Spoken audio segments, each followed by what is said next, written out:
this idea of what are we for, I find very interesting because it's something that I started talking about to myself a very long time ago.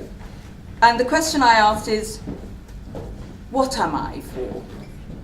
And that's a question I think we all need to ask ourselves. It takes a lot of soul searching and honesty, in my view, to come up with that answer. To be realistic about what you're good at, what you're not good at, to understand your passion. But what happens when you have passion and purpose is it coats you with Teflon.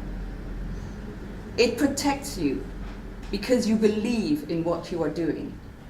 It focuses you. You know you are there for a reason. You are doing something for a reason. I do not care what other people think of me. I do not care what people think of me in the workplace. I am not going to work to be liked. I work because I am passionate about the outcomes that I can hope to be part of. That is my role in work. That is my role in life. The two are not different. To me, they are the same. My values when I go home are the same values that I operate in my workplace. Honesty, transparency, respect, consciousness, empathy. Why would I want to leave those things at the door of my office and act in a different way because I'm at work? Why would I want half of my day to be different to the other half of the day? To do something after 6 o'clock that I wouldn't do before 6 o'clock? And what happened is that I started to pivot in terms of what my passion was, what I cared about.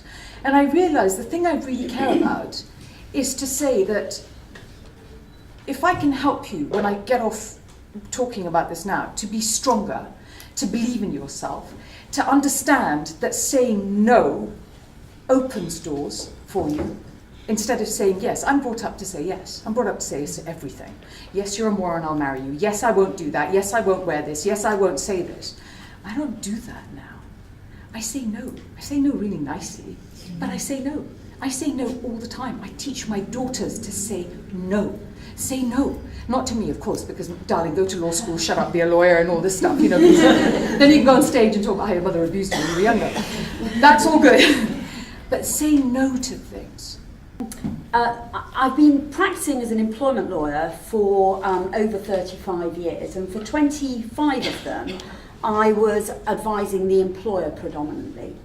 And in my late 40s I was reconsidering how I was going to spend the rest of my career, and I decided I was going to be poacher turned gamekeeper and cross over to the other side and act for the individuals. And it was one of the best decisions that I ever took.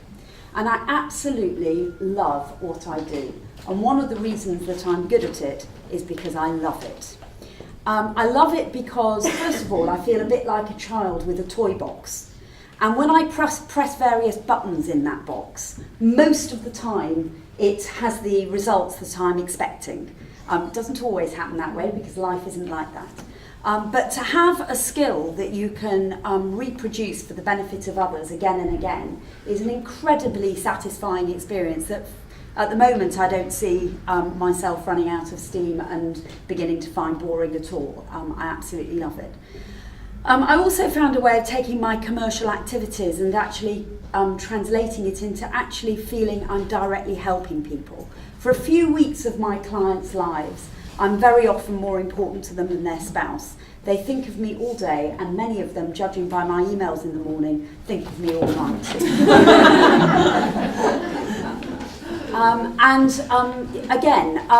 I can understand why I'm good at what I do because I have this passion and I absolutely love it. What I also realized through this whole period as well was the passion for connecting. So the experiment I'm running with my business is around how do I get paid for connecting in worlds that I love. Corporate innovation, startups, investors, and government and innovation policy areas. How do I make money out of connections? Because connections are a karma thing, they're a pay it forward thing. How do you practically get paid for that? So some of the experimentation I'm doing right now is telling me, and I'm starting to get there. So with corporates, I developed a shopping list of just 4 simple bullet points. These are the 4 things I can do for you. And if you look at my website, it's really simple. Click on Bindi Corporate, and it's like, here are the 4 things. And the corporates are answering. They're actually starting to answer. I'm now in 5 corporate procurement platforms and counting, and for those of you who have ever tried to get in a corporate procurement platform, it is a nightmare. But what I realized is I kept going out there, testing the idea, going what works, and I nailed the 4 things that these corporates need.